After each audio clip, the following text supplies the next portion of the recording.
Right. So, what we were discussing?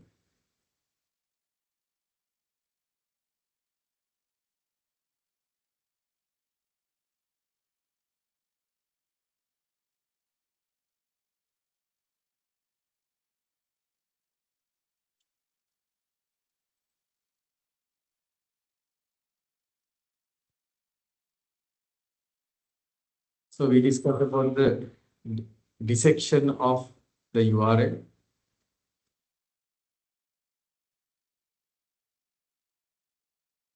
And also we did a case study. An interesting one indeed. Last two.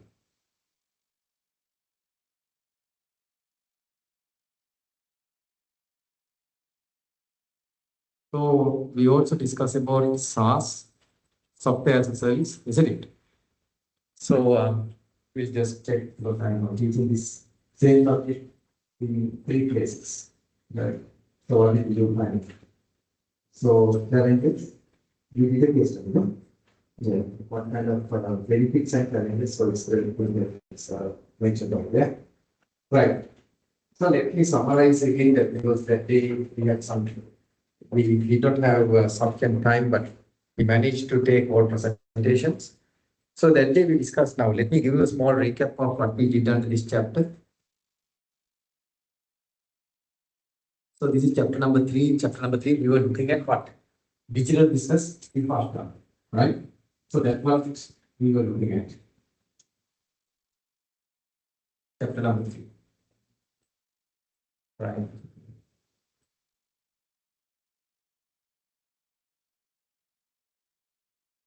So let me give a small recap on what we did under this. Right, this is chapter number 3. So first of all, we define what's digital business infrastructure. Just to summarize, how many components are there in digital business infrastructure? The definition. Three components. There are 3 components. What's the 3 components? Hardware, software, and what?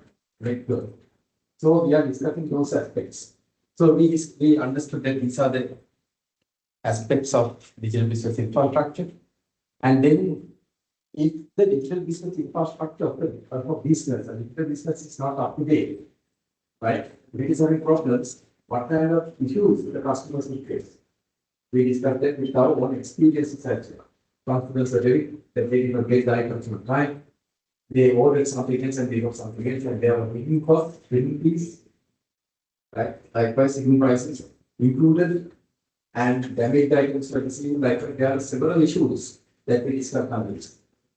So typical problems, these are the typical problems that we discussed. And then also we discussed an interesting question, what? App versus web versus that, right? So if you have already a website and if you are trying to launch an additional app, right? Whether you should go for that or not. So what was the first question? What is the first question for? Whether it's a strategy issue. I always ask yourself whether what I'm doing is a strategic issue. Is it contributing to my vision? Think all the activities based on that. Even I explain to you what is 80-20 principle. Is it the Pareto principle? So there are activities that do 80% of return, that is only 20% of the activities. 20% of our activities do 80% of the return. Coming to lectures and taking part lectures is what? That 20%, within that 20%. Within that 20%, right? Yes, within that. Then there are 8% of activities that only use 20% of the return. Like what? Post Facebook and social media, teledramas, excessive watching of teledramas, etc. Right? Of course, we have to entertain and we need to have a nice life. We need entertainment, need enjoyment. Why not? We are humans. We require that. But for you at the moment, there's a ratio for education to entertainment ratio. Right? Now, let's say your hours that you spend waking hours, let's say you slept 8 hours, so you have 16 hours. From 16 hours, how many hours you spend for education and how many hours you spend for entertainment? That's what the education entertainment ratio means. Now just look at that. What's the ratio? Noted. So it will be almost 0 sometimes. Right? Education, the hours for the needs that is spent by the people. But I don't think it's a good idea because not only formal education, just educating yourself to related to what's going on in the market, what are the skills that you require, and even upskilling yourself within short time periods. Those days I could remember when I was a student, right? I was of course traveling through public transport.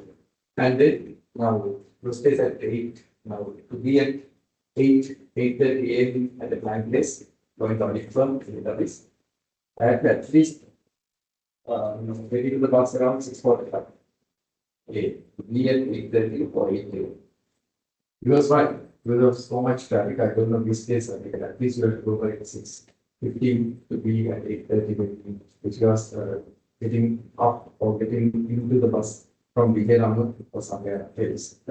With this, even more, having more traffic and it's difficult. So then what I was doing is, of course, once you get into the bus, it's very difficult, isn't it? Of course, there's so much crowd, people in the body and people on the head. So much, but what I did was now, I am unable to read the while I am traveling the bus. So what I did, I had a record, those days it was an analog recorder, a tape recorder, right? A micro tape recorder, there was like 83 tapes, there was. So I recorded the notes into that tape and the micro recorder, it's battery operated, and I was listening while I was traveling. So that 1 hour, 1.5 hours, I did not waste. Right? Because I could have done several other things during that hour, but I used it for education. So I increased my education entertainment ratio. Right? I increased the education component of that. So likewise, if you are creative now these days, you can even now, you don't need to read your own notes. What you can do, there's text to speech readers. Automatically it reads in human voice. Now those days they like tested this text to speech readers. It was reading. These days there's even more better voices. Like real, you can record it in real human voices. Free of charge. Right? And you can see while you are traveling and wasting your time, travel. So my travel time was not a waste. You can record it and you can see the notes, even the lecture recording, lecture notes. I was used to record in my own voice because the lecturer does a lot of things. So I did record the short. I recorded it and listened it while I'm traveling, wasting my time. Unavailable, some things are unavailable. Is it? I have to go there, work from home, whether 20 years back. We had to go there physically. And it was physical audits. These times we have cloud-based audits online and software-based audits. Different things are there, but those days it was physical, traditional, manual. So we had to be there. Likewise, you can ask, okay, whether it's a strategic move to open land.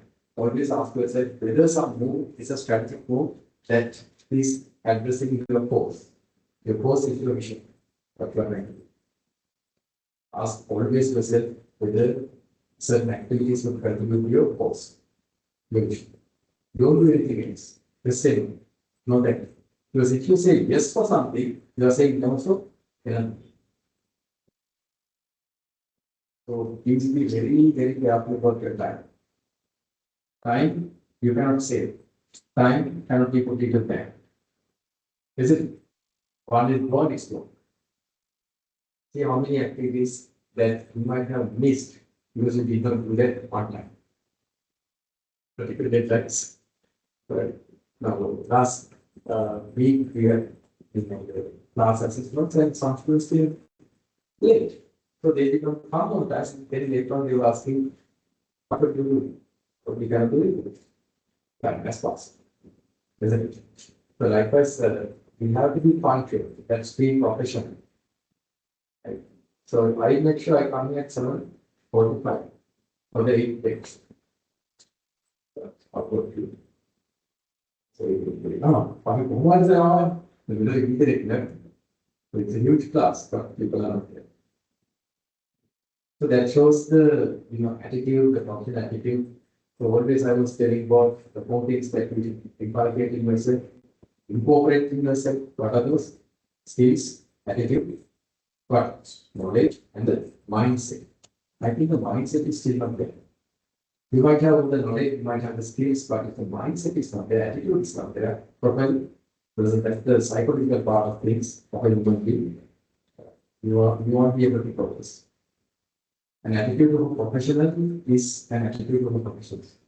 The mindset of a professional is a mindset of a professional who do things on time, be punctual, be professional, be fine, be acting in an honest way.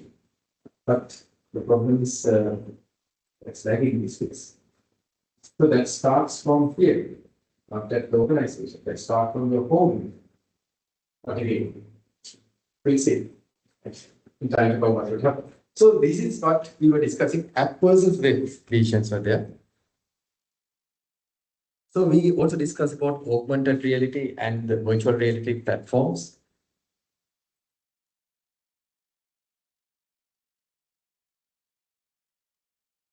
Right.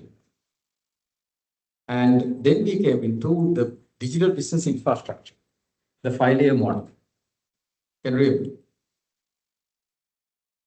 So we discussed about this as well, and we applied this to what? A small scenario, a small case, right? Where what we did, one case with the apply. To an employee who was applying for what? For a holiday. Then what kind of layers they were using, what kind of layers, 5 layers they were using, we understood all 5 layers. So we discussed about this as well. Booking a holiday. Then we discussed about the internet and the World Wide Web. What's the difference? We had an analogy as well. What's an ISP? Then application server, Google Docs, Google Sheets. Then the difference among intranet, extranet, and the internet, which we discussed long back as well. Then the difference between HTTP and HTML we discussed. Hypertext transfer protocol and hypertext markup language. We discussed what are those. Then what's an URL? And we dissected the URL. And we also understood what are the components, like what do you mean by .com, .org, .ac. Likewise, we did understand and we even proposed a web site address for what? What's that? And still it's on its way. But now we are virtually now finishing January, and by end of January, I was told that we'll be getting a website, so let's see, at least the prototype. I don't know what takes it so long, because even a kid could do a website very quickly. You go to WordPress, get a theme, and do a website. That's all. I don't know what's the big deal, right, in coming up with a website. But again, right. Then we came into a very interesting part, that's SaaS. SaaS stands for Software as a Service. Software as a Service, we discussed about SaaS. And you also applied that through case study. What's it? SaaS applications are there. Even what? Software as a Service is what? For example, Google Sheets, Google Docs, IO, whatever other cloud accounting platforms. So we applied it to cloud account. Cloud account is a good application of SaaS. Listen, right? So SaaS we discussed with applications, and we understood there are several advantages as well as disadvantages when it comes to SaaS. Not disadvantages, I would say challenges. And you did a nice presentation. Then we have PaaS. IWS, but IAS, IWS. What's that for IWS? These are some additional ways that you can outsource. IAA stands for Infrastructure as a Service. What do you mean by that? Infrastructure as a service. Now, if I want to connect 100 computers and manage 100 computers through a network, I need what? A server. A server is a large computer that would connect hundreds of millions of computers. A server is required that will network other computers. Now, if you look at the cost, even for a server that would connect about 100 computers, what do you think would be the cost? Right, in our university, we have a accounting lab and we have about 50 computers, and for that we require a server. The server was burned out and we wanted a new server. You know what was the cost? How much do you think? They asked 8 million. 8 million for a server. So it was not feasible because 8 million is quite a large cost. Although we spend billions on buildings and other things for infrastructure like computers and servers, people think twice. But what we can do, as we outsource, like as we could take with software, like what? Google Sheets, Google Docs, we can also outsource servers. Server might be California and we can rent it. We can rent it for maybe 1 month, 2 months, 3 months. And there are companies that would rent servers. They rent the what? Hardware, hardware. They don't do software. They give basic software maybe to run the normal functions, but we have installed the software that we require. But their main function is what? Renting the servers, renting the infrastructure. Right? You can say, for example, renting servers. You can rent, the organization can rent a server and use that server for their project. Connect 100 computers into that server and get services done through the internet. So the server connection, we connect it to the server through the internet. And we run the other clients. So that's what we call infrastructure as a service, where we are using hardware to provide support for user applications which are outsourced. That's what? That's called IaaS. Then PaaS. That's another way that you can get outsourced. You can get outsourced in service. PaaS means platform as a service. Now, infrastructure plus, right? They provide the Windows platform or some other platform, Linux platform, whatever they will provide with the service. There's a platform they will be as a service. That's called PaaS, platform. So provision of software services. Basically, these services are providing the platform to test software, to develop software. They provide platform, testing platform. Right. So that's platform. They don't provide application software, they provide platform. The OS and other platform-based software check what? Software to check apps, to check software when they develop software. Because the testing tools are there in the platform. So likewise, there are different modalities. So I got the first SaaS, software. Then you have a IaaS, infrastructure. Then also we have PaaS. PaaS as what? Not PaaS is not PaaS means what? Platform as a service. You provide a platform software platform as a service. Right? You put Windows and other software. There's a platform they provide. They don't provide particular applications, like what they say, they provide a platform. So likewise, we see that these are certain kind of ways that you can outsource the service. Once you outsource, it will be very convenient for you because you don't need the in-house technical division. IT division is not required. Because that will be handled from outside providers. But other than also we understood there's a huge risk in certain cases. Because our data is there. When we are using an accounting system based on cloud, our data is saved there, not in our servers, not in our computers. That's in their server. They will California. If there's a data breach, then it's good. So they will back up it up of course, what needs to be done, but our data might be new. So likewise, there are several challenges as security challenges. And also, we also understood that there was new challenge related to what? Tailored power requirements.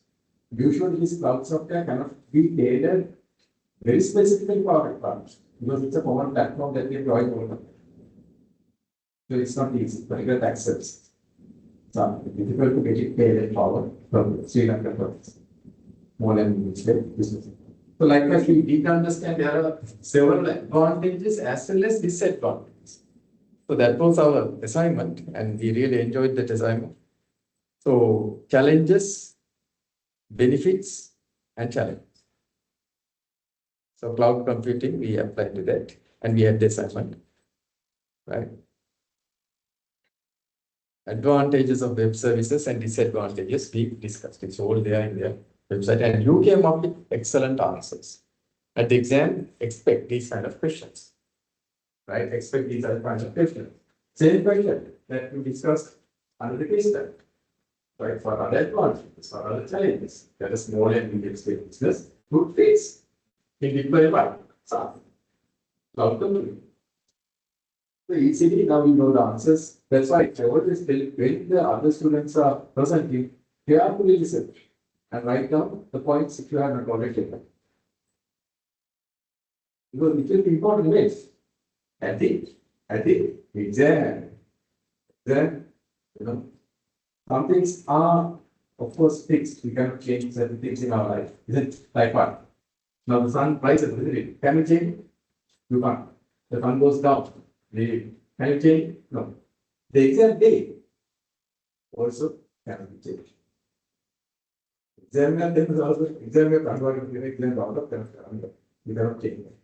Someday when they not clear the so some things are unavoidable, like exam dates, license are for exam records. Right, but then what we do is we need to get ready. And if you cannot change certificates, then we have to change it all. So therefore get ready for the exam, and it will be very helpful to at least pass the subject. Right. So we understood that there are several benefits as well as several challenges. And with that, we can conclude the chapter 3 is also over. Is that clear? Any questions, concerns? And right. So with that, then we come to chapter number 4.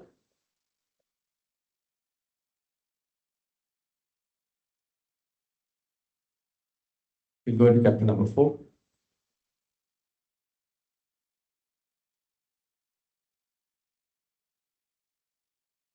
Right. So we'll be discussing key issues in the digital environment. So you can take down chapter number 4, key issues in digital environment.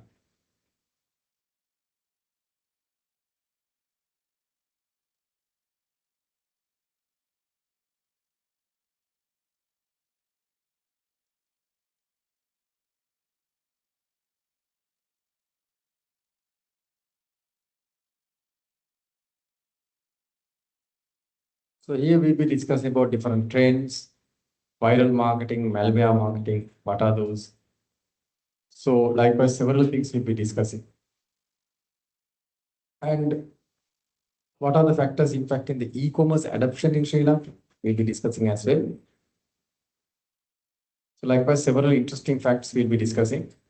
And then we'll be coming into localization. What do you mean by localization? And there are several levels, in fact, 5 levels of localization. What are those? And probably we'll then go for the case study discussion next week. Right. Okay. So let's go through these.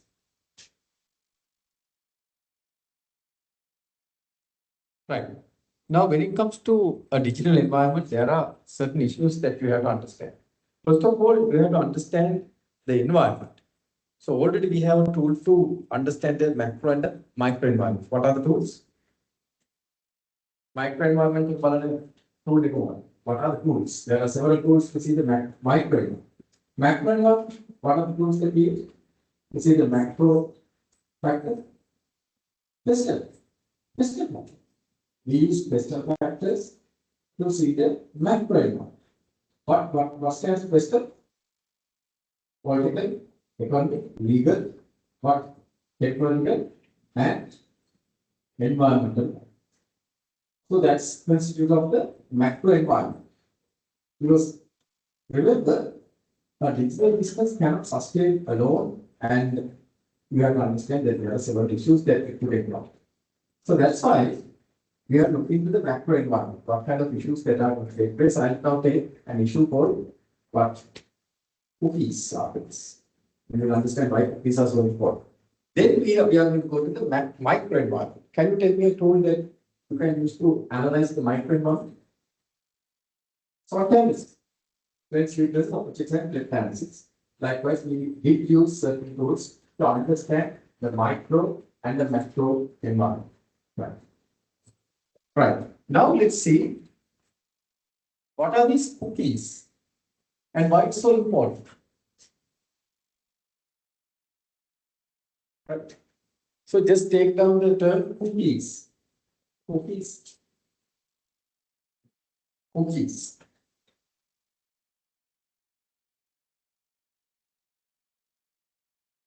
Cookies. Why cookies are so important? Please take down the cookies. Cookies are something that you consume, but here we are not discussing about the consumption of cookies, not that. But what are cookies? What are the cookies? Please take down cookies. Cookies.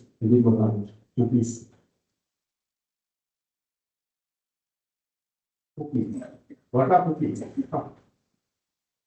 Cookies. Right. Now go to your beloved ChatGPT and see what are cookies with an example. Cookies, what are cookies? Just check and tell me. I'll ask you. Cookies. Beloved ChatGPT. Go to your beloved ChatGPT and check what's cookies. Cookies. Cookies.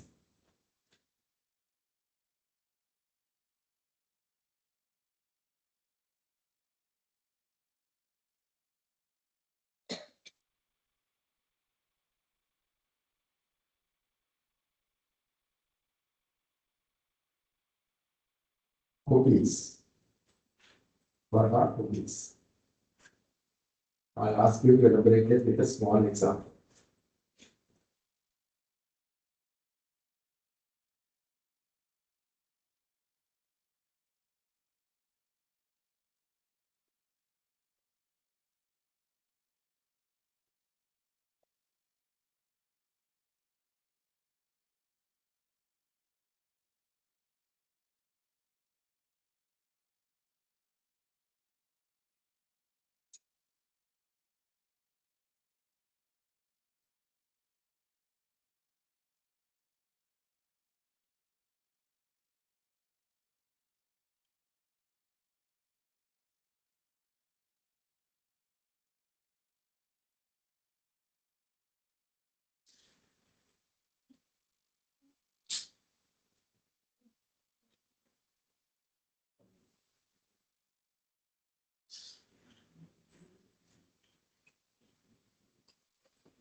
What's a cookie and why it's so important? Those are my two questions.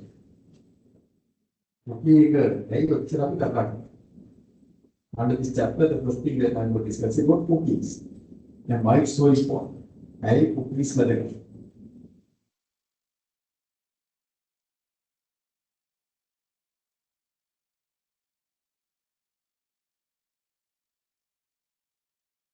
Cookies.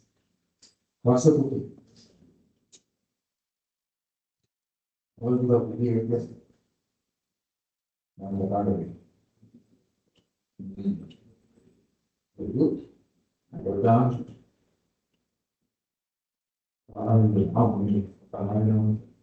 What's a cookie?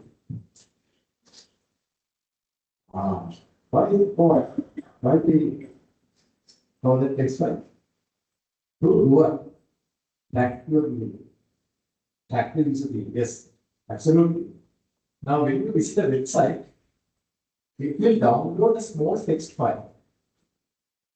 A text file. And that text file will be used to track your user behavior.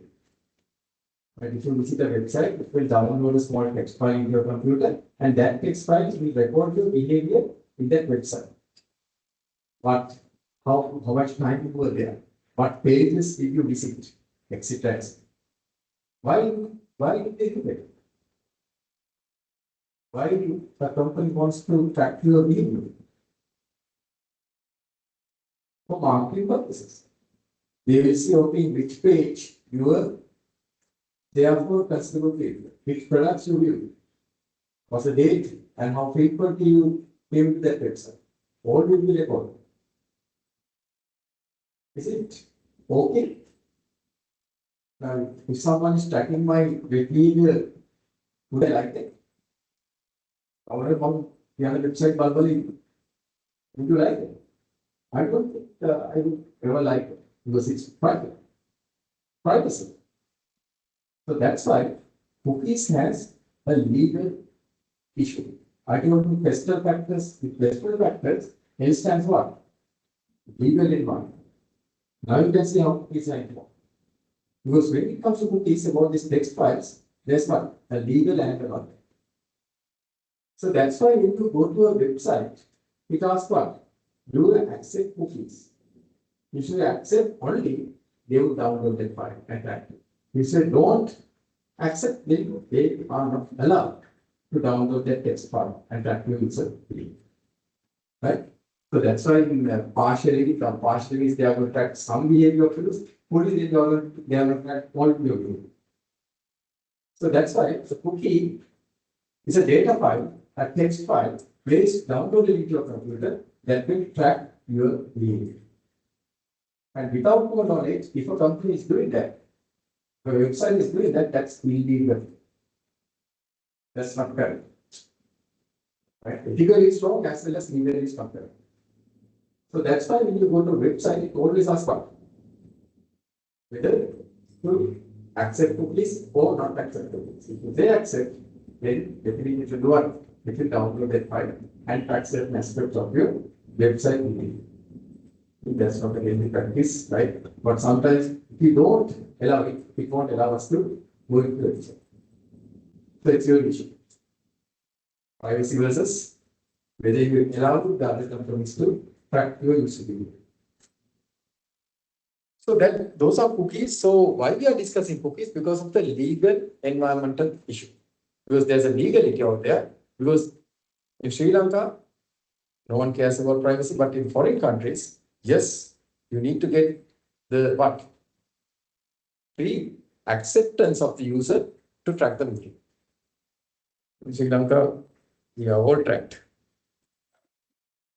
Now, this is an example. Now, this is the file download from British Airways. When Dave Chucky, the author of this book, have gone into this.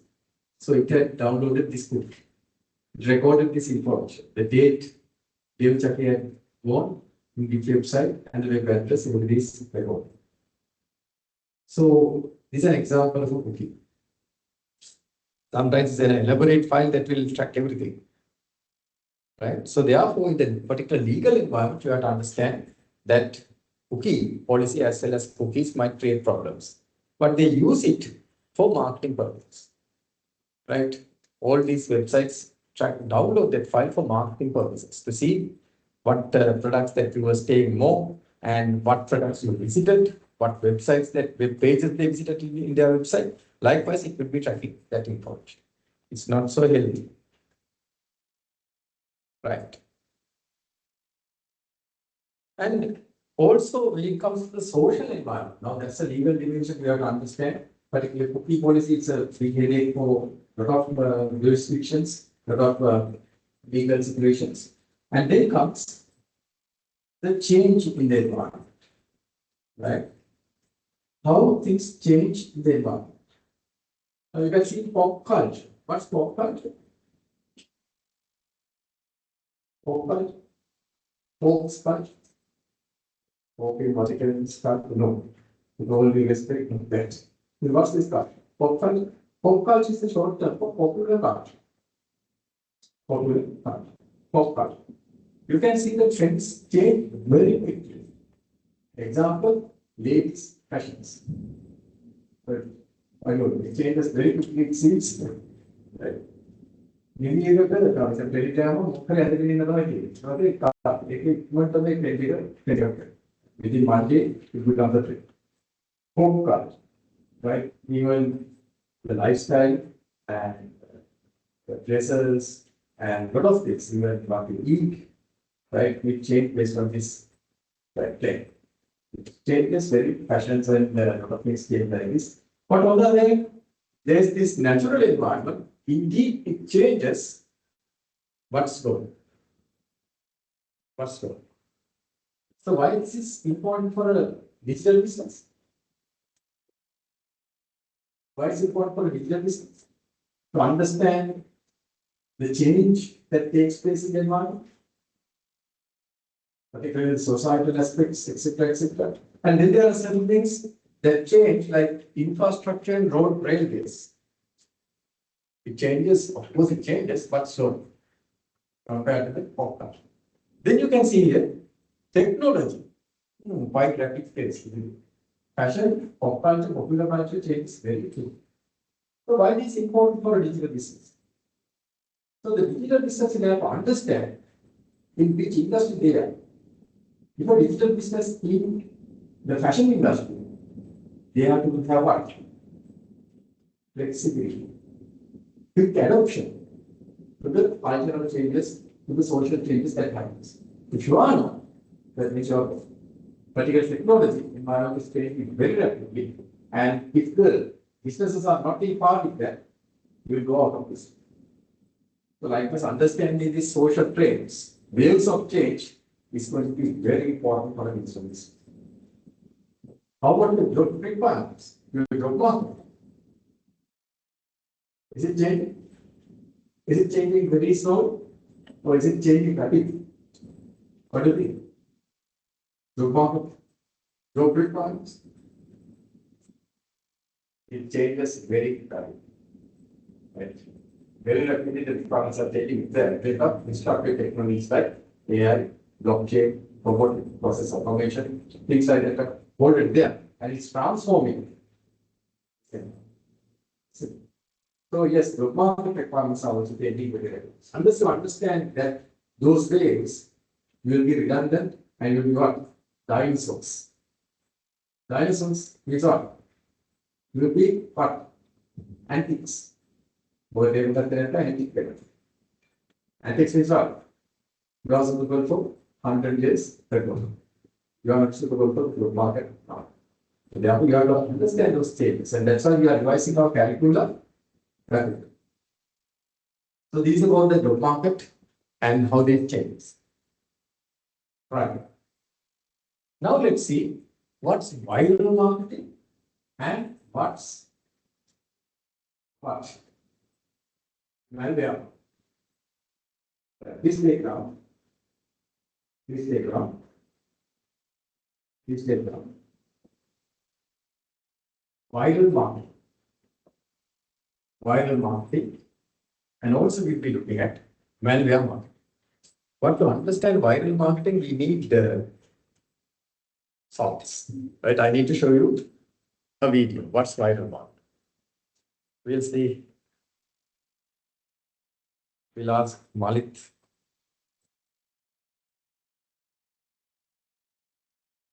What's viral marketing?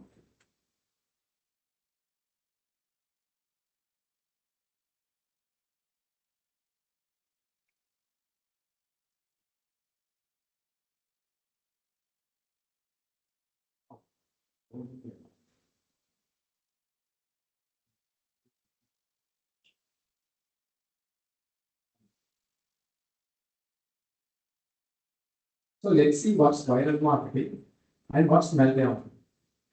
Both again are some kind of to do with social trends as well as legal issues, external factors.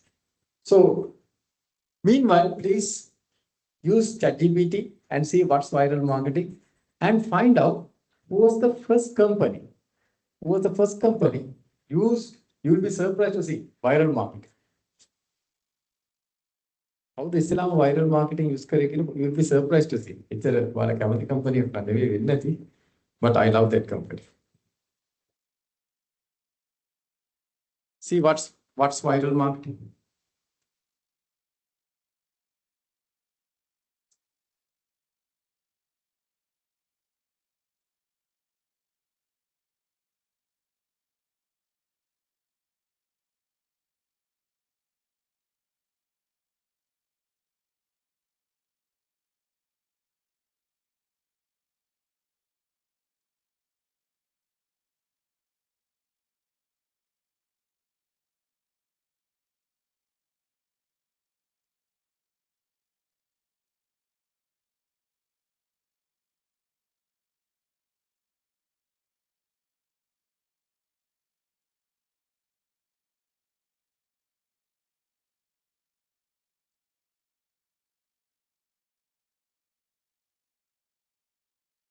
Then I'll play you a video.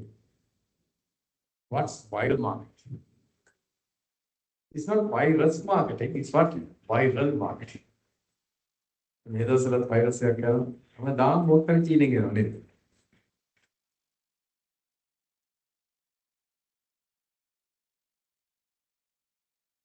So we import a lot of things from China, it seems.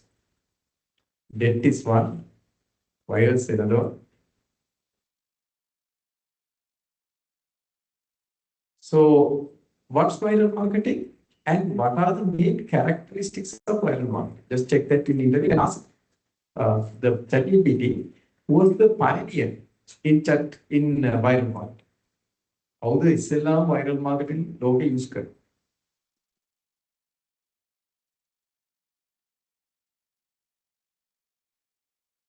Just check and let me know. He does our video better.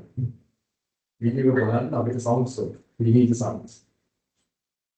What's viral marketing? What are the main characteristics? There are certain characteristics when it comes to viral.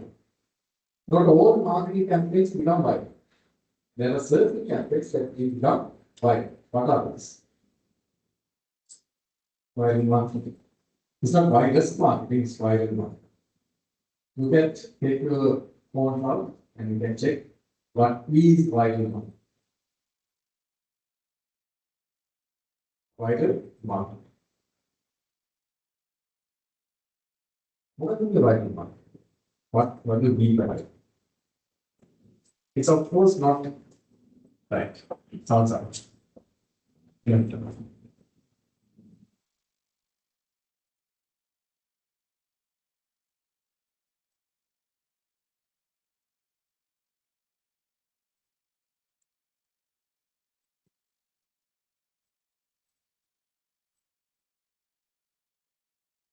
What do you mean by viral?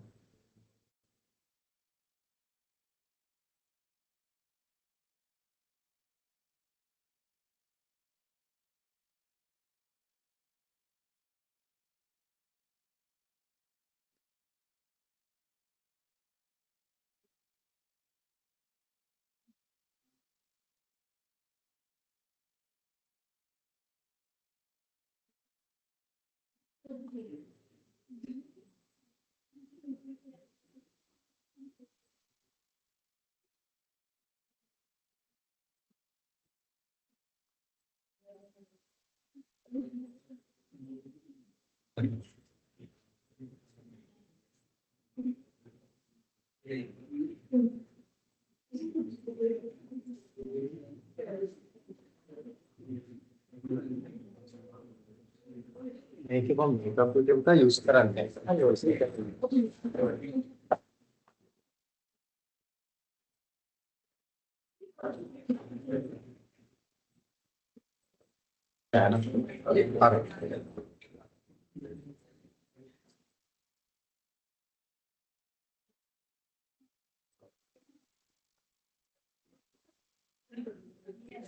Okay, I think it's a debate that we are already on.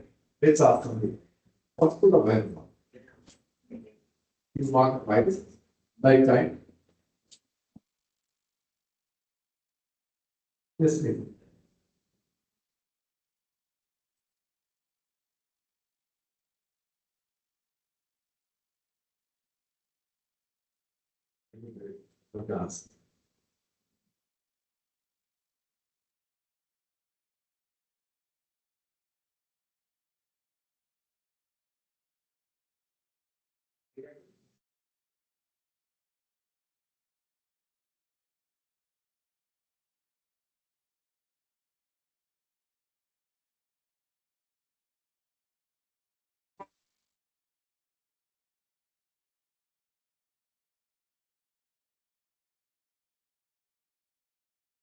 Okay. Sound length.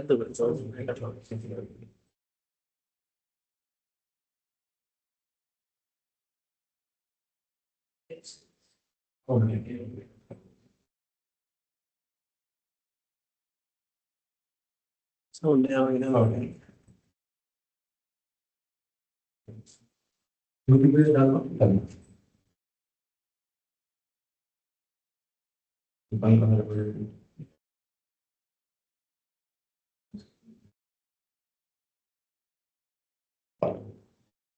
Done. Sound good.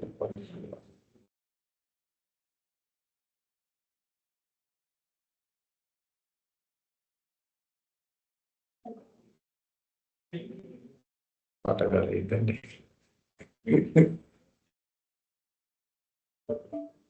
is. So when I do academic activities, these the music that I listen to. Libraries, yeah. It calms you down, relaxes, and puts you into a mood to study. Why not we try this? That would be helpful. Right. Then let's say viral marketing.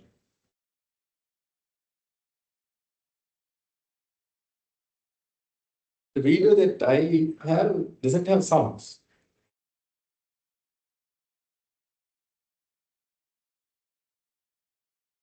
I mean,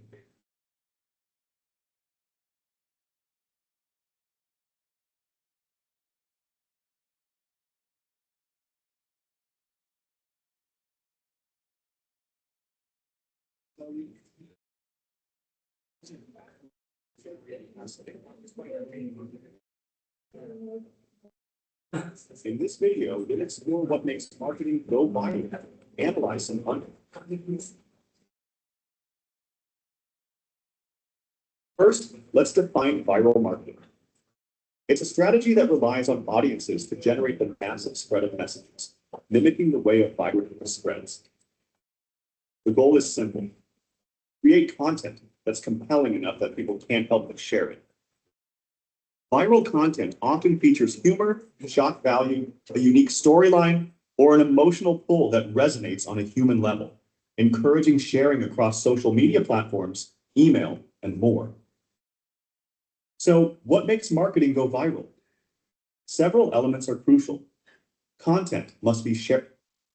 now look at what's viral marketing and see what are the elements of viral marketing. And by the way, who was the first company to use viral marketing? Who was the first company? Google? No. Not Google. Apple? No. Microsoft. In what way? At that time they had Hotmail, now they have Outlook. Hotmail is still there as a nation, but again, right? They use it.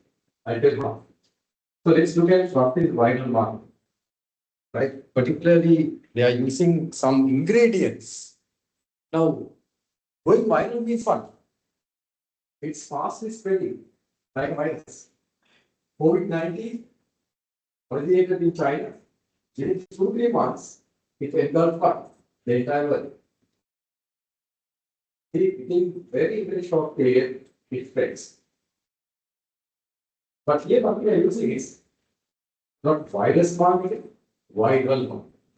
To be a photo might go viral, a video might go viral, but are old photos, old videos become viral? No. Then what are the ingredients of a viral marketing campaign? There are certain things. Let's look at it. Right. Please take down, right, while you are watching, please take down notes. At the exam, maybe there might be a question, what's viral marketing? Who is the originator of viral marketing? And what are the ingredients of viral marketing? Ingredients. There are certain elements that are required to be a marketing campaign to become viral. A video or a photo to become viral.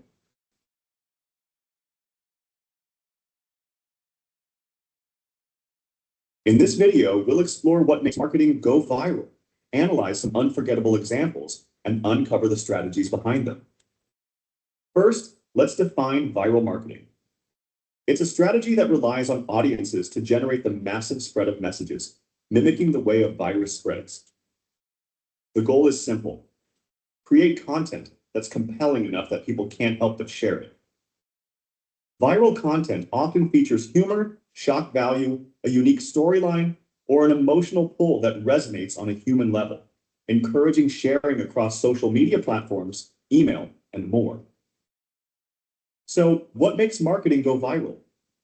Several elements are crucial. Content must be shareable, relatable, and it often benefits from a sense of urgency. Timing and the platform chosen are also critical components that can make or break a campaign's viral potential. Shareability comes from how easy it is for users to spread the content, while relatability depends on the emotional or practical connection the audience feels with the message. Typically, content that evokes strong emotions, whether joy, surprise, or even anger, tends to perform best. Humorous content that makes people laugh, heartwarming stories that inspire, shocking visuals that astonish, or thought-provoking insights that challenge conventional thinking are all potent triggers for sharing. Visual content like memes, short videos, and compelling infographics often has a higher viral potential due to its quick consumption and easy sharing capability. Content that includes elements of interactivity such as quizzes, polls, or contests also encourages more engagement, which can lead to a wider spread. Moreover, content that taps into current trends, pop culture, or breaking news can ride the wave of existing online buzz, increasing the likelihood of going viral. Let's look at some examples. Remember the ice bucket challenge? It wasn't just about dumping cold water on yourself. It was linked to a cause, ALS research. The challenge aspect, combined with a call to donate, created a powerful viral loop that celebrities and everyday users alike participated in. Another example is the Share a Coke campaign, where Coca-Cola personalized bottles with people's names. The personal touch encouraged buyers to share their bottles on social media, dramatically increasing the campaign's reach. Creating viral content requires more than just luck. It involves strategic planning. Start with understanding your audience. What do they care about? What motivates them to share? Then, craft your message to tap into these insights. Engagement is key. Interactive campaigns that involve the audience directly can boost shareability. Using current trends and memes can also add a timely relevance to the content. Now that we understand what drives content to go viral, let's explore how to skillfully integrate marketing messages into your viral campaigns. The key is to blend your promotional goals with engaging content so subtly that the audience feels compelled to share it without feeling marketed to. Here are some strategic steps to ensure your marketing is effective within a viral campaign. First, ensure that your viral content aligns with your brand's values and overall messaging. This creates a consistent brand image and builds trust with your audience.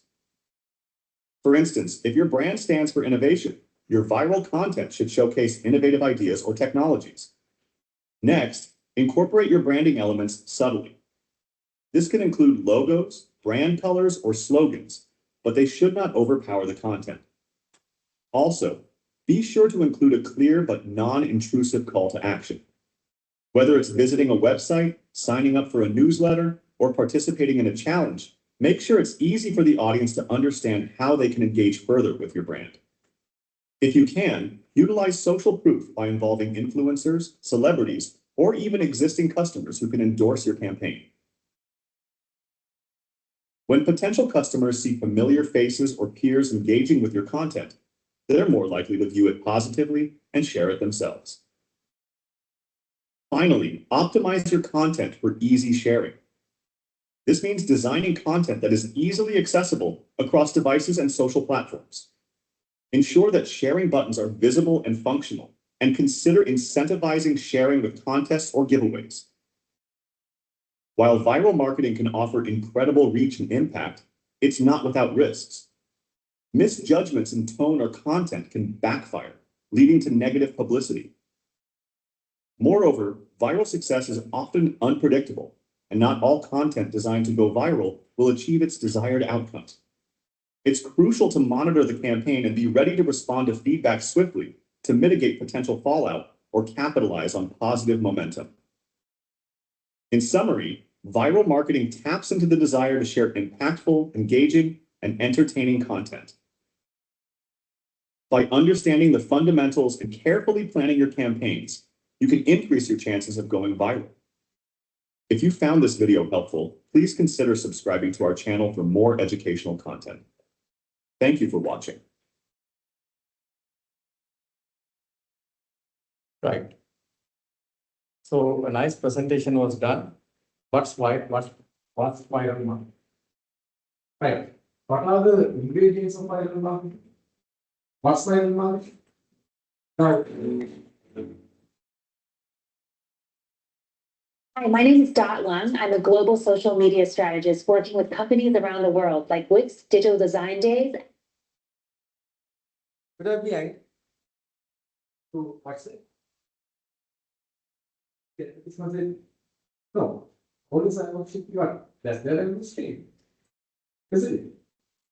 Is YouTube a charity? YouTube charity? Is YouTube a charity? No. It's a business. For business, they got money. If not, how can they pay their employees? How can they pay their sale capacity? For that, they advertise. If you don't want to see advertisement, what you will do?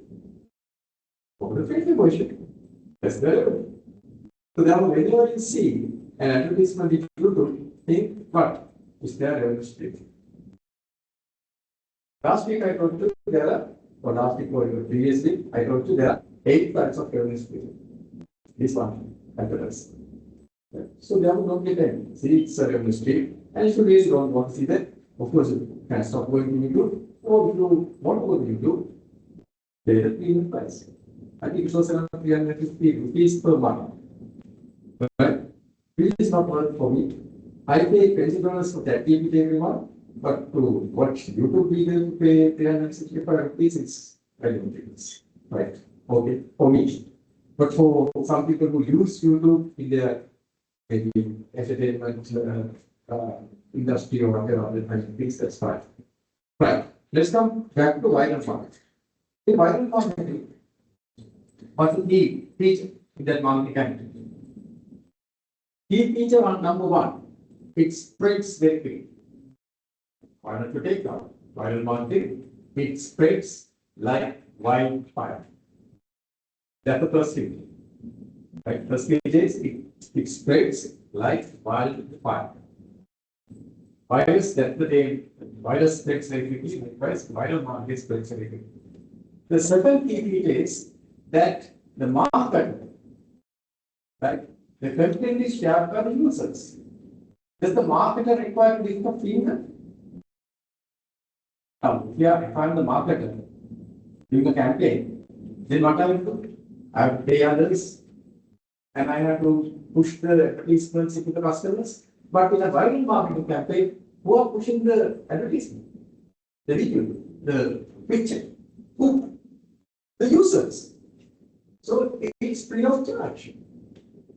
And the users are sharing it. The users are sharing it. Not us. Now, as you saw, Coca-Cola created a viral marketing campaign. So the users, the people who drink that shit, would like to put their names on it. I don't know why people drink that. There's liquid. I said, you know what's in that liquid? Do anyone know what's the creativity? Coca-Cola recipe we never know what's there.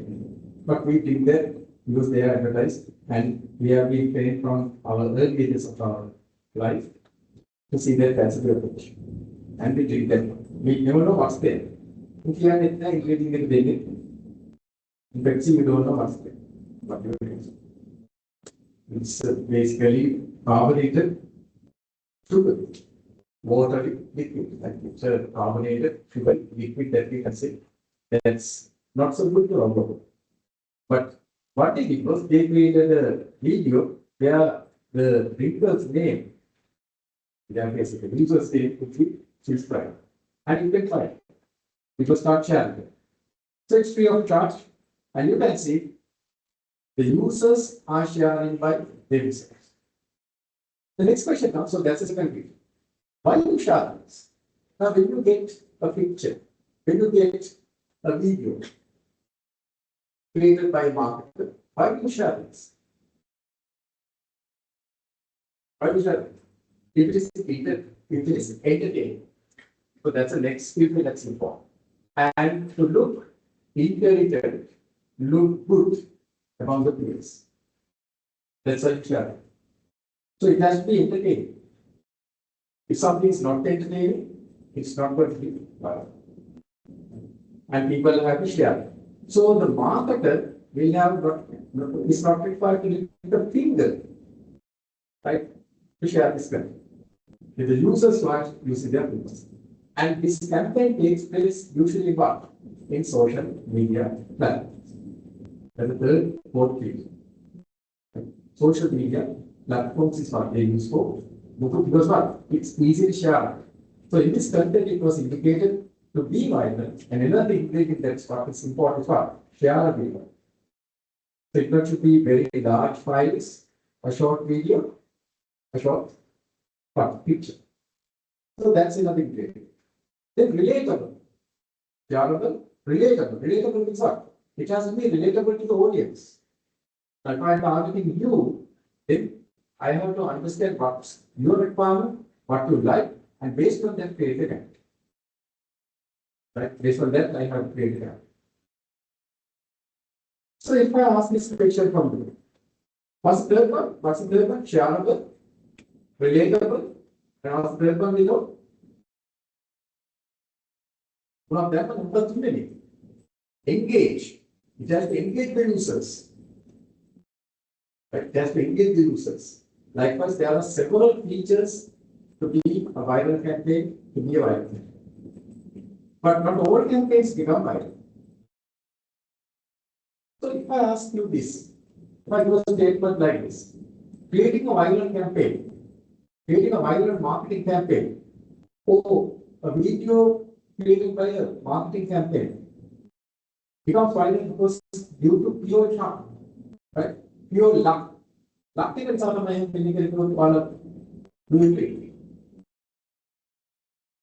right? Let's say I'm a marketer and I created a video and it became viral because of pure luck.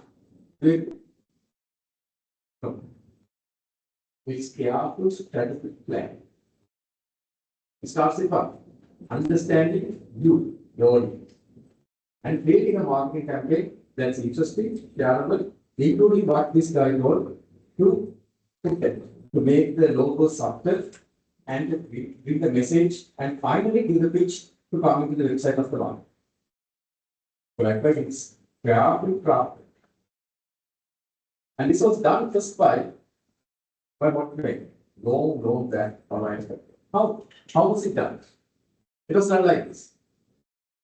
First of all, if you are going to use Hotmail is a free campaign, again like Google Gmail, Hotmail was at that time the main kind of free email provider. At that time there was not that much of email providers, but no one was using them. Only few people were using them. So what they did was, when I send an email to someone else, right? As soon as when I do that, there's a tagline. There's a tagline that's automatically inserted saying that Hotmail is free and you can use it. Then he's not having Hotmail and he's having another email client, and I'm sending an email from Hotmail. In that email, there is what? That time. Then you are forwarding that will do not. Likewise, it gets spread and it's spread very, very quickly. It got spread very quickly and it became viral. So what may gets the due credit for become the first viral marketing campaigns. Right? They became the of course the due credit, whether we like it or not, it's from Microsoft. Right. So that's viral marketing. Right. And what are the risks of viral marketing? We also know what are the risks. What are the risks? Good activity and then, okay, now you know the benefits. You know the benefits without cost. The users are sharing that and it goes to a very wide audience for your audience and your product becomes naturally demanded. But what are the risks of viral marketing? Because at the exam, there might be a question, critically evaluate viral marketing as a marketing strategy. By digital business. Then you have to the benefits as well as the challenges. Why don't you take down that question also? Please take down this question. Critically evaluate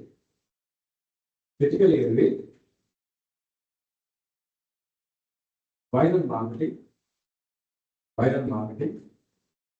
critically evaluate viral marketing as a marketing strategy. As a marketing strategy of a digital business. Of a digital business. As a marketing strategy of a digital business.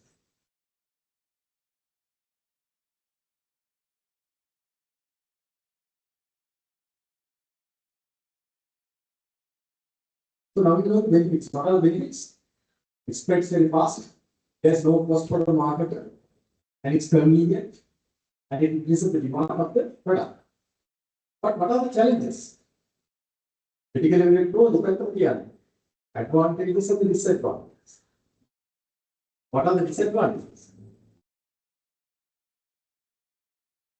Look at this activity. When asked, what are the challenges of using viral marketing as a strategy, marketing strategy? He told that already, but I don't think we noticed that. So that's what I am going to do it as a moment. What are the challenges? Are there challenges? Indeed, there are several challenges. I'll ask one more. But all things are perfect, including humans. We are not perfect. I'm not perfect. When someone plays perfect children, that person has some mental examination. You all are not perfect. Right. We'll see what are the disadvantages or challenges, let's say, not disadvantages, let's say challenges. What are the challenges of using viral marketing as a campaign? We'll ask you. There are benefits, isn't it? Nice benefits. What are the first challenges? Excellent. First thing is that you have control it. Because it's run by the users. Users are sharing. So sometimes people share what? Good things as well as bad things. So if there's a negative message there, it will be bad publicity for the company. Right? Bad publicity by the company. And it cannot be controlled. Let's say YouTube. Another challenge? Uncontrollability is challenge. Here it was viral marketing campaigns go away, right? But downloading products, it goes away from the same day. People forget it. It's not going to last. Because once the users get less interest, it goes away. Is it? So one, it's uncontrollable. Two, it's short-term, long-term fight. We'll ask another issue. Yes, negative publicity also my part. Like viral current and negative, but then viral current. Take a look. මේක කියනවා තම lecture කියනවා ඊට පස්සේ නැත්තම සින්දෝ කියන්නේ ඒක ඔයාලා video කරලා දාන්න ලොකු වයින් වෙනවා සැබේ ලොකු මම හිතන්නේ ඒකදී 30 නම් ගෝවා ඉතින් විශ්ලේෂණය කරනකොට මම හරියට ඉතින් කීලා පබ්ලික් වෙලා පුතේ ඒක what happens to say they have to say negative thoughts. Therefore, it will sometimes go the other way around. So that's why it's uncontrollable. Sometimes it might be taken positive, sometimes it's shared by because of bad publicity. It creates bad publicity. Some companies are accused, particularly Coca-Cola, and some companies like that, Pepsi, are being accused of bad publicity and creating unnecessary issues in the community. Price better challenge now. It goes for a disease to collect some donation for disease, but some people got the icebreaker challenge and they died. They died because of that. So called the negative reactions are there and they have to leave this work. They also let's not do. What else? Overexposure. I'm not sure it's going through now. Maybe it's a Sri Lankan company, but now it became viral and everyone is demanding their product and we can supply. So export. We have to target for a particular niche segment, but we cannot control. Then, what is it? Those of control is lack of control, lack of control. What else? Increase cost. How? Interesting fact. I mean, there's a positive. But of course, to create a viral campaign, it requires a lot of cost. Initial cost will be very high because it has to be crafted very, very carefully. अब इसमें तो नहीं पसंद में विषय आ गया तो because ये मुकाबले विशाल better cost. Yes, that is possible to create the viral. What else? Everything common to this. Viral campaign in negative aspects. Negative publicity pure, right? Depending on external factors. Indeed, you are depending on users. You are not depending on audience, friends, and the community, and also social media platforms. If they bar, like we take a cut, even must be no cut, and make a responsibility is not applicable. So what? YouTube video will be removed. So you are dependent on others. What else? Copycats are there. Of course, after that, others also will be doing copycats will do that. So it's replicated and the marketing campaign goes in. Indeed, I think we had very good problems or challenges in viral marketing. So therefore, if you are a digital business and if you are going to use viral marketing, be extremely careful. Be extremely careful to use that appropriate. With appropriate content. Right? Not a sample economics into present but either bad. Publicity has positive as well as negative aspect. But some marketers what they say is publicity is publicity. Whether positive or negative. I don't believe in that. Right? You have to always give a good message to the community. Right? So that's viral marketing. After this, let's see what will be this malware, spyware, adware marketing. Right? Okay. I think I can take small break, no? But break back over. Oh, we take small break. And now it's what's the time? 9:51. By 10:10, please come back. 10 now. And we'll discuss about why does adware, spyware are important. Okay, please.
But I kept the attendance.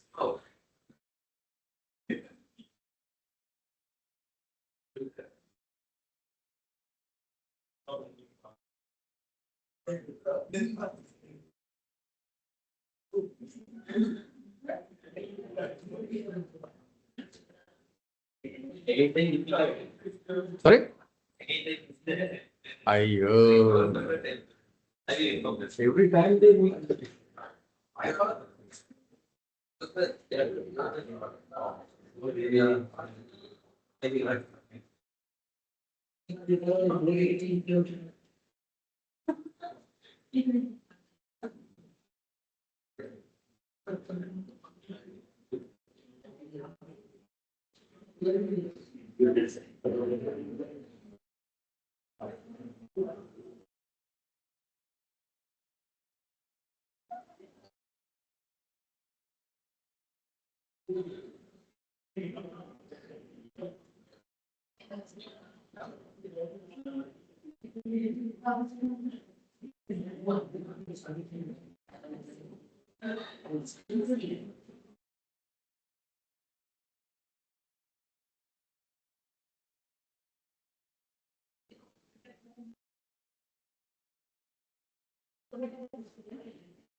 Hi, everybody. My name is John An-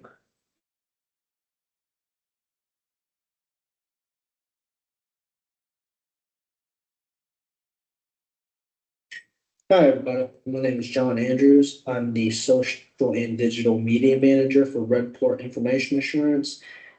And today's screencast is going to be on the difference between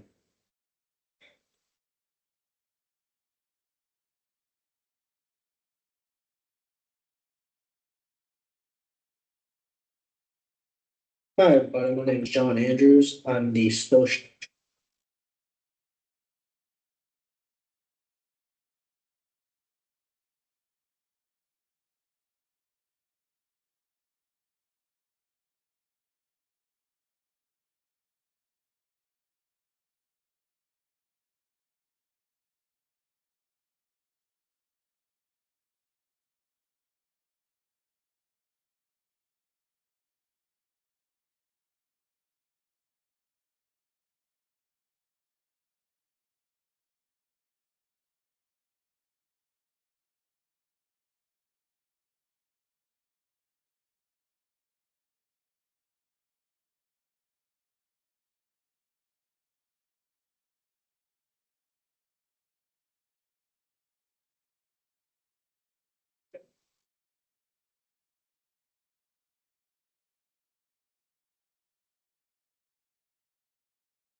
Got it. Thank you. Thank you, Buddha.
Funny.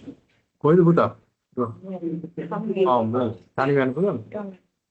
Thank you, sir.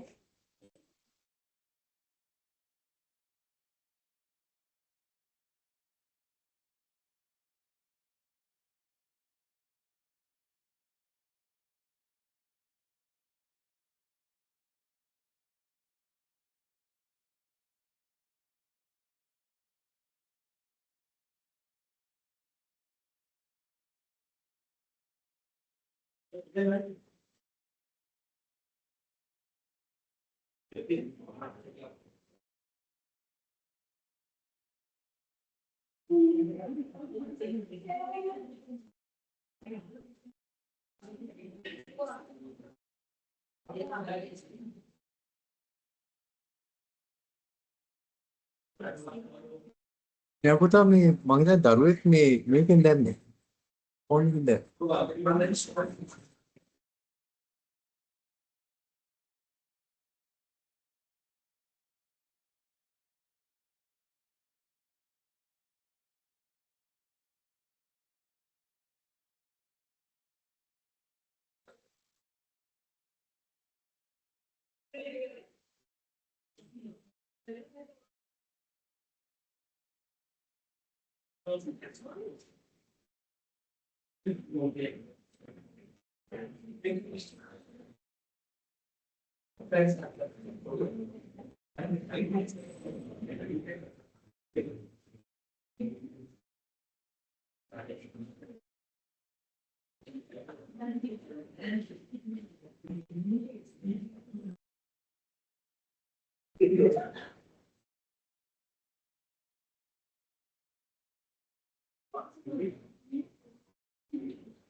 Okay, students, welcome back. Hi, everybody. My name is Right. So let's see now what's this malware, spyware, and netware. These are also kinds of software, but used for malicious purposes, not for good purposes. Let's see what are these. And marketers, unscrupulous marketers use this, right? People who are not good, they use it for marketing purposes, particularly their software.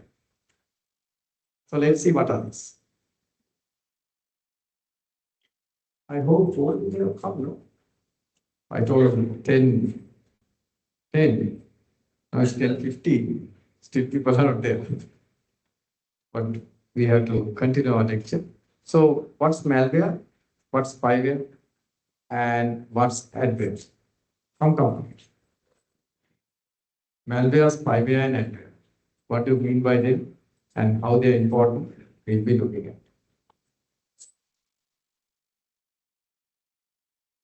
Okay. So let's see. Hi, everybody. My name is John Andrews. I'm the Social and Digital Media Manager for Redport Information Assurance. And today's screencast is going to be on the difference between malware, spyware, and adware. So with that being said, let's get started. You can take down once. The contents on what we're going to be covering today. First is about and why I'm going to be talking about the topic we are discussing today, before leading into the first bullet, which is malware, second being spyware, third being adware. So you've probably been wondering, or if you're fairly new to using a computer, people often tend to be confused or not even know at all the difference between malware, spyware, and adware, whether it's good or bad, and the meaning and purpose of each one. Instances that this may show up vary, but normally each word is noticed when simply browsing the internet. So what do these words actually mean? Malware is a shortened term meaning malicious software. Basically, any sorts of software that may harm, intrude, or gain sensitive forms of information from the user of a private computer. If or when your computer encounters a malware infection, so to speak, it could disrupt your computer's operation or could ultimately shut down everything and crash. Malware essentially is a broad spectrum which houses infections that your computer's antivirus, firewall, or anti-malware software may detect, such as computer viruses, worms, Trojan horses, spyware, adware, and other infectious programs. So with that being said, now we move on to spyware. And what is the difference? Well, spyware, yes, is a type of malware, but spyware does just that. Spies on the user through a downloaded software or program that the user personally puts on their computer. In layman terms, think about downloading some sort of software for free off the internet. Now imagine yourself being a small component within that program that gains sensitive information from the user. Whether that means the web pages that you browse, credit card numbers you enter for online purchases, or simply every keystroke you make on your keyboard. For the more advanced tech geeks out there, ones who illegally pirate programs for free off the internet have more vulnerability in gaining some sort of spyware from the programs downloaded. This may come from script codes, active content in the program, or something else of that matter. But typically, what will happen when your computer recognizes the spyware detection is that your computer's firewall or antivirus program, which I'll make a different video on later, will quarantine or completely get rid of the risk. The majority of users who operate a PC are ones who generally have this program, especially novice computer users who buy their private computers for the first time. As the years progress, the prices of computers, especially Windows PCs, decrease. I see a lot of Dell computer purchases happen. Usually with each purchase of a new computer, Dell gives you some sort of trial, typically lasting for about 90 days or so. Sure, users will take this instant perk, but once the trial runs out, the virus definitions are updated. And sooner than you realize, you don't have an antivirus program running on your computer, making your computer more susceptible. Hi, everybody. My name is John Andrews. I'm the Social and Digital Media Manager for Redport Information Assurance. And today's screencast is going to be on the difference between malware, spyware, and adware. So with that being said, let's get started. It's a repeat telecast. The contents on what we're going to be covering today. First is about and why I'm going to be talking about the topic we're and other infectious programs. So with that being said, now we move on to spyware. And spyware does just that, downloading some sort of software sensitive information from the keyboard for the vulnerability in gaining some sort of spyware from the programs downloaded. This may come from script codes, active content in the program, or something else of that matter, but typically, what will happen when your computer recognizes a spyware detection is that your computer's firewall or antivirus program, which I will make a different video on later, will quarantine or completely get rid of the risk. The majority of users who operate a PC are ones who generally have this program, especially novice computer users who buy their private computers for the first time. As the years progress, the prices of computers, especially Windows PCs, decrease. I see a lot of Dell computer purchases happen. Usually with each purchase of a new computer, Dell gives you some sort of trial, typically lasting for about 90 days or so. Sure, users will take this instant perk, but once the trial runs out, the virus definitions are updated. And sooner than you realize, you don't have an antivirus program running on your computer. Okay. So here we are discussing about three kinds of malicious software. What are those? You can take down.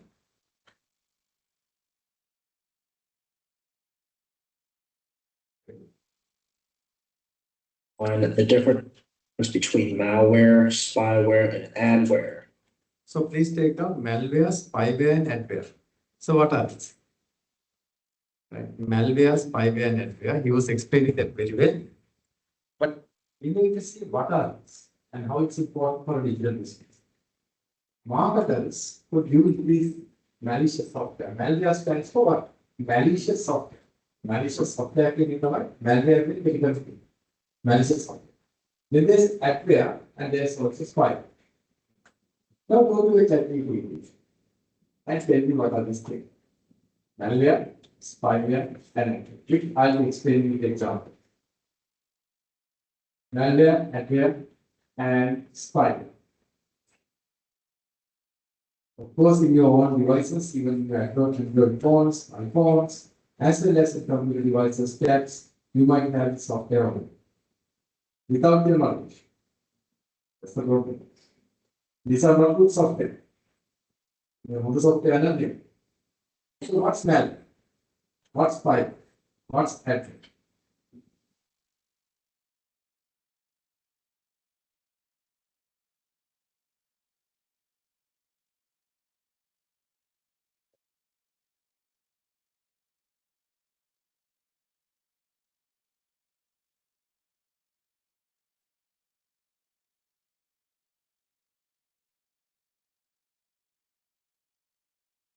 Malware, adware, spyware.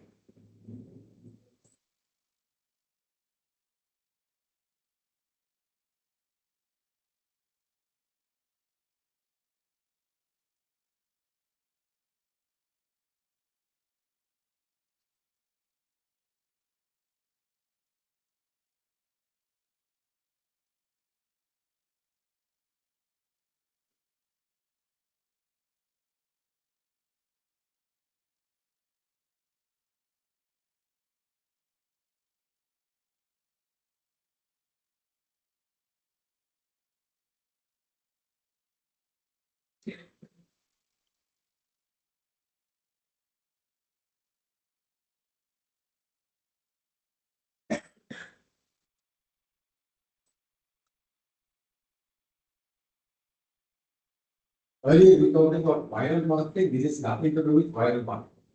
These some hackers, crackers, lots of good people in the computer community, they could do these things. They could create these programs. These are virus programs, in fact viruses. But different kinds of viruses comes from the internet and usually intervenes in the browser.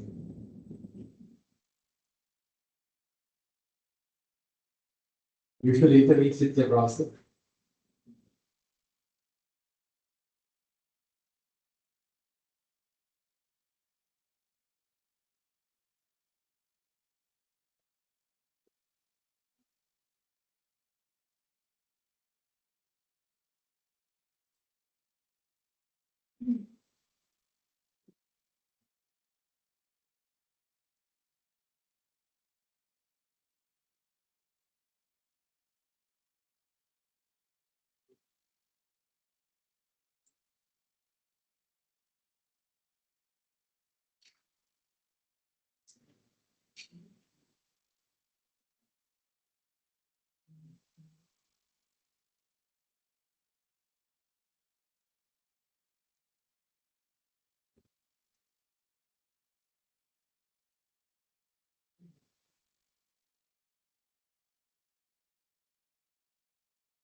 Buddy, my name is John Andrews. I'm the social and digital media manager for Redport Information.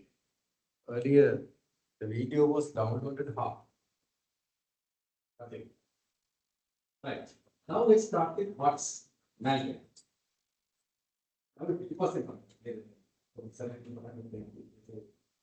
What's malware? Malware.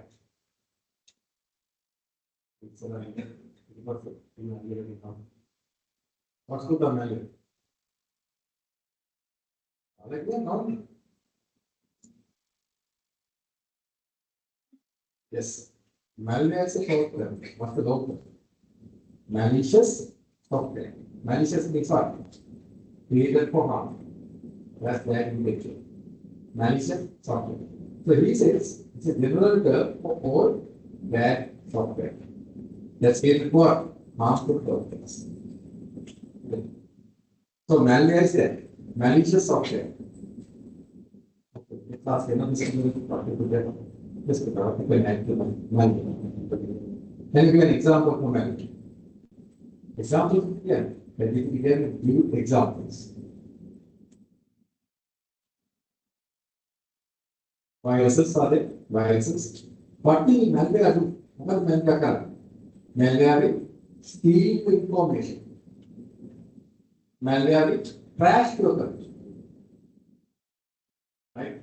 Likewise, it will create havoc in your computer once malware comes, malicious software. Right. Then what's spyware and adware? What's the relationship between malware, spyware, and adware?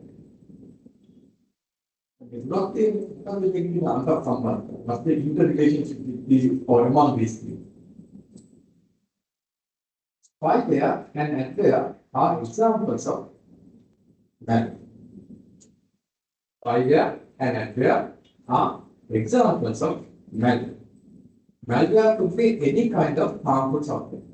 Any kind of harmful. While spyware and adware are two examples. Right. Now let's ask my good students. Spyware.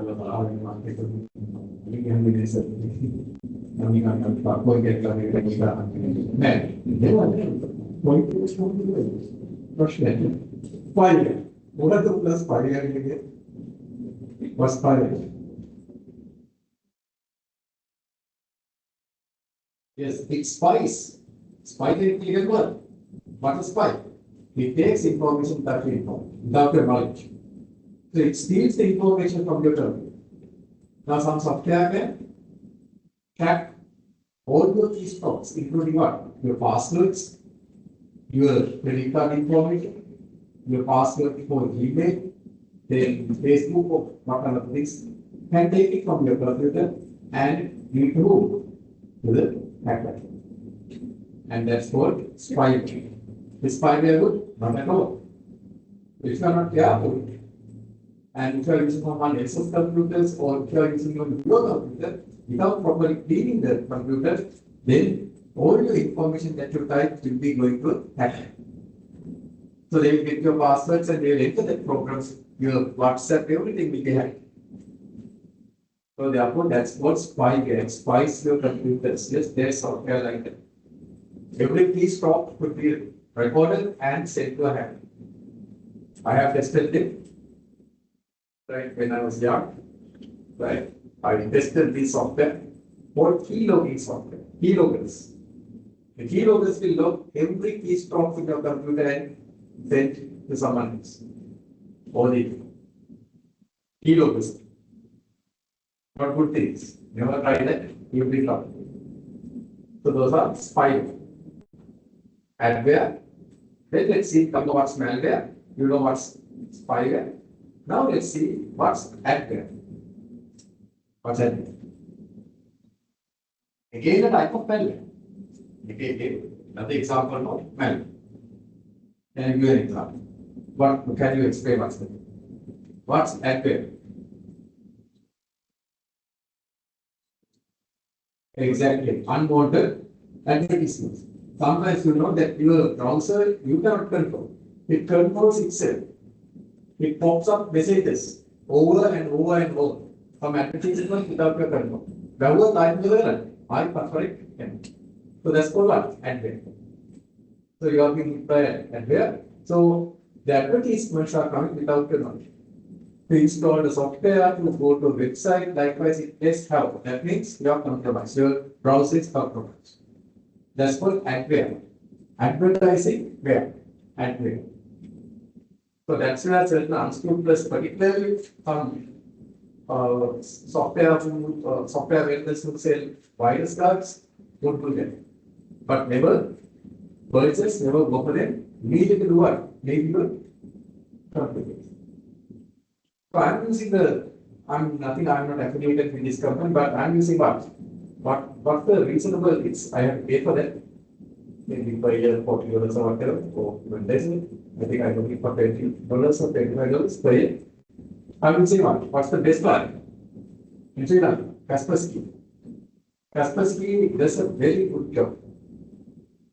Right? It cleans malware, viruses, adware, spyware, and even ransomware. There's another variant called ransomware. What is ransomware? What's ransom? What's ransomware? It requests money from you to unlock your computer. What it does is, it downloads the software and it locks your computer. You cannot access any of your files after that. That's called ransom. And to unlock, it encrypts your entire hard drive. It encrypts, that means you cannot choose after that.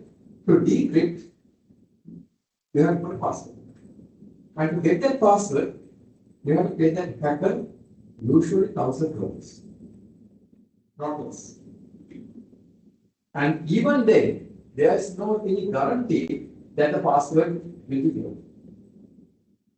There were some in US, because there are several organizations targeted, some big hospitals were targeted. So all their patient records were what? Encrypted. And they paid $2,000, $3,000 to get it back. So why? Because of ransomware. That's another malware. So you can understand, unless you are careful, your computer's information will be compromised. You might never get the information back. So be extremely careful. Investing a decent virus card would be the best thing to do. And I see that Kaspersky does an excellent job. I don't know what software you are using as your virus card, but for me, for last 5-6 years, I'm completely protected by Kaspersky. As you know, I'm an experimental researcher, so I use different software. I check certain times, certain software as well, pirated software, etc., as an experimenter. So those contain viruses. But I have been never yet been compromised by a virus, harmed by a virus yet for last 20 years. Because I'm extremely careful of what I do. But if you don't know what you are doing and if you don't know what's in your computer, this thing is to clean it by using a decent virus cover. Right? There are different parts. Those days I use some ADB and like there are some extras I don't see. Yeah. Those are they existing? Maybe they are existing, but now I'm using Kaspersky. So particularly as digital business strategies, what important is this advertising here. Hoping up continuously advertisements, right, in your products. Is it good having advertising your products? Not at all. It's illegal and will be trouble. So never encourage or never use that kind of stuff. Right? So you can take down note because at the exam you might be asked, okay, what's adware, what's malware, what's spyware, and how it is impacting the digital market. A digital business strategy is how it's going to be impacted. So I think we had a nice discussion, although you are unable to hear because of some kind of download problem, but now I got the entire video. Now, within having that knowledge, let's look at this video so you'll understand much better. A video picture to play on there.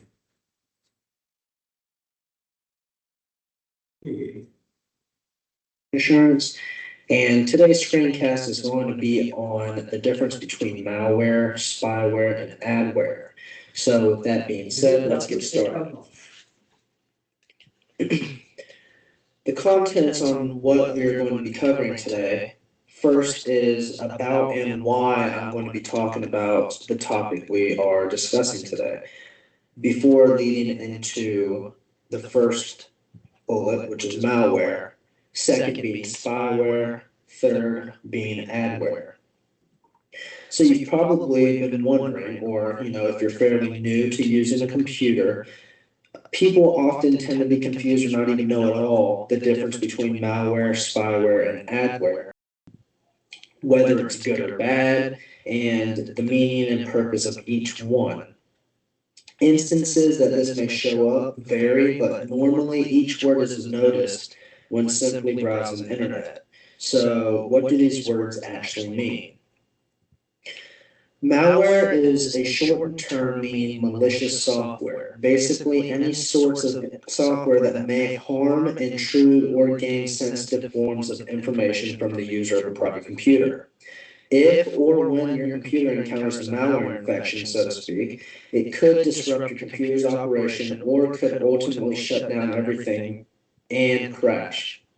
Malware essentially is a broad spectrum which houses infections that your computer's antivirus, firewall, or anti-malware software may detect, such as computer viruses, worms, Trojan horses, spyware, adware, and other infectious programs. So with that being said, now we move on to spyware. And what is the difference? Well, spyware, yes, is a type of malware, but spyware does just that, spies on the user through a downloaded software or program that the user personally puts on their computer. In layman terms, think about downloading some sort of software for free off the internet. Now imagine yourself being a small component within that program that gains sensitive information from the user. Whether that means the web page that you browse, credit card numbers you enter for online purchases, or simply every keystroke you make on your keyboard. For the more advanced tech geeks out there, ones who illegally pirate programs for free off the internet have more vulnerability in gaining some sort of spyware from the programs downloaded. This may come from script codes, active content in the program, or something else of that matter, but typically, what will happen when your computer recognizes a spyware detection is that your computer's firewall or antivirus program, which I'll make a different video on later, will quarantine or completely get rid of the risk. The majority of users who operate a PC are ones who generally have this program, especially novice computer users who buy their private computers for the first time. As the years progress, the prices of computers, especially Windows PCs, decrease. I see a lot of Dell computer purchases happen. Usually with each purchase of a new computer, Dell gives you some sort of trial, typically lasting for about 90 days or so. Sure, users will take this instant perk, but once the trial runs out, the virus definitions are updated. And sooner than you realize, you don't have an antivirus program running on your computer, making your computer more susceptible to intrusion. But enough with spyware known as adware, which isn't as complex or complicated as spyware. For that matter, adware you commonly associate with the pop-ups. You can categorize pop-ups in this sense as adware solely because of this. When you click on ads, somewhere within that embedded file or source code may be some sort of spyware. It may not be a harmful form of spyware, but what adware commonly is known for is tracking what kind of web pages you access while you're on your internet browser. Once there's a time that your browser, depending on which one you're using, which I will do another video on later, when your browser starts going haywire with pop-ups and you can't stop it, that's mainly because you've been getting a little trigger happy with the mouse clicks on other websites, which are causing these pop-ups to come up because they assume, because of the past web pages you viewed, that you keep clicking and clicking and clicking.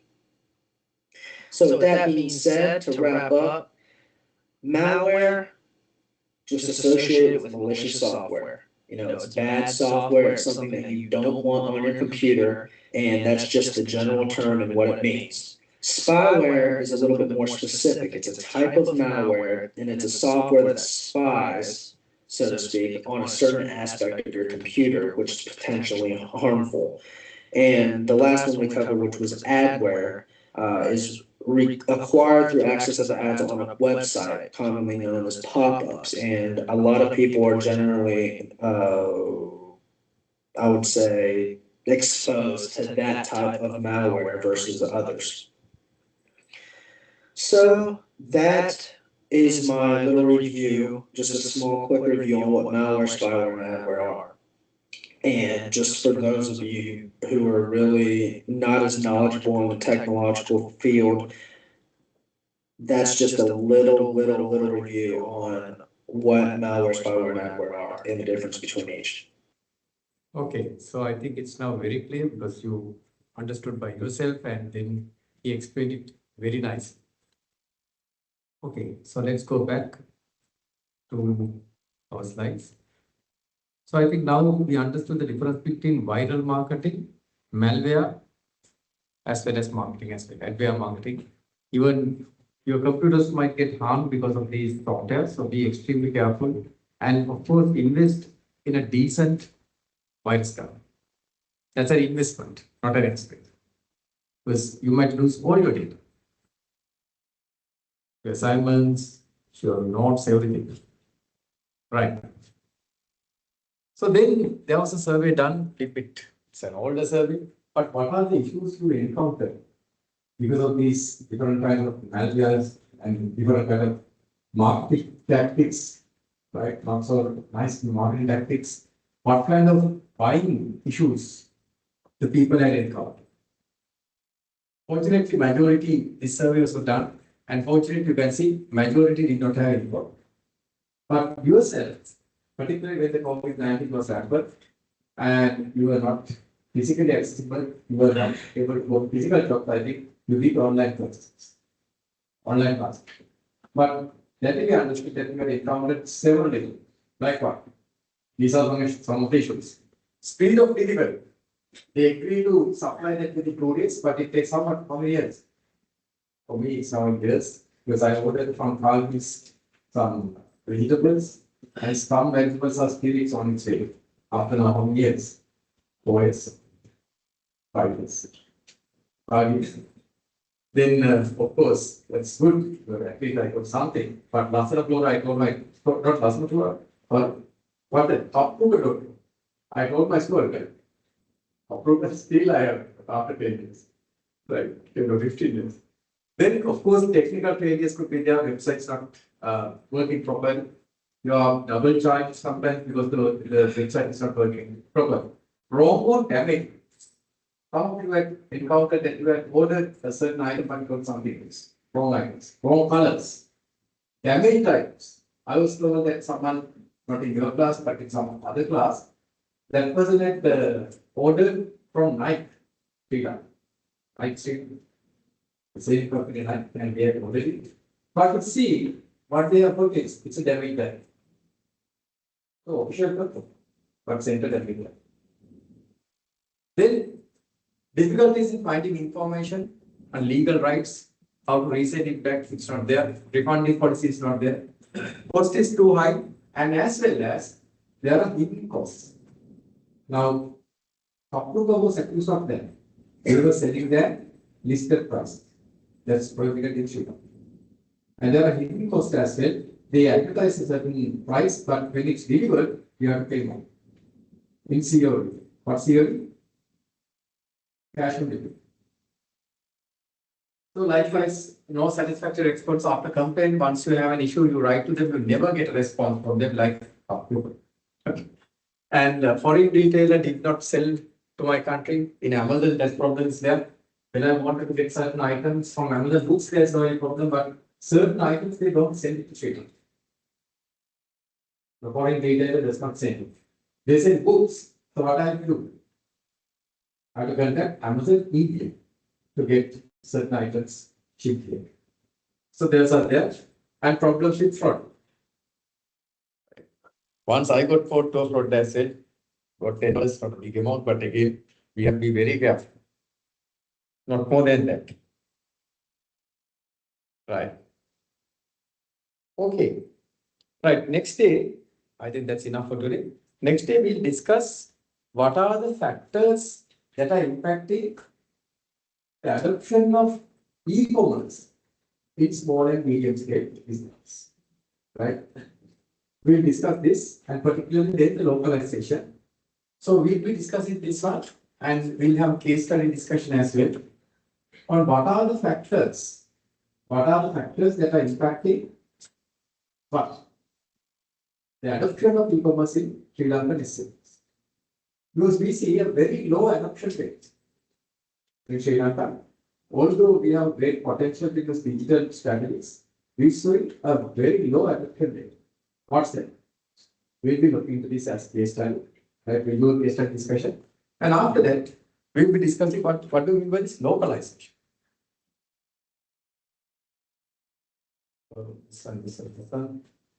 These are the issues.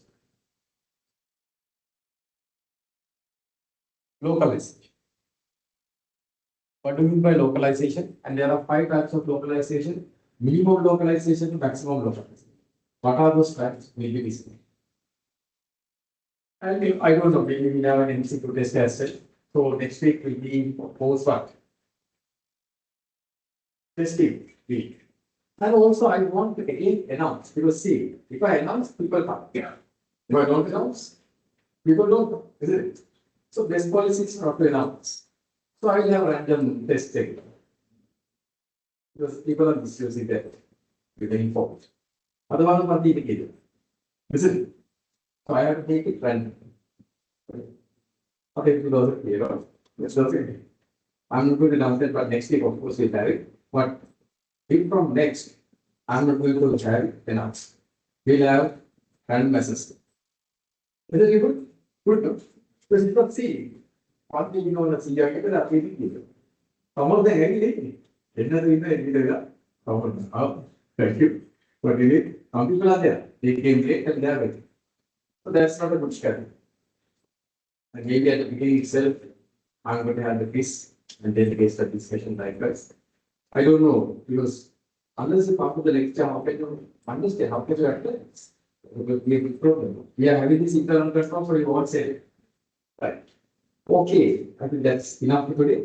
So next week we are going to discuss these things, right? And we have a good deliberation. Thank you very much. Under. Well, as usual. So he went there, he did his exchange, and I think now it's going on. So please find it as a can I go to meeting? Attend this meeting? All right, right. It's over there. Pretty much the answer. Right, with that, we'll finish for today. Thank you very much. And we'll meet next week. Okay.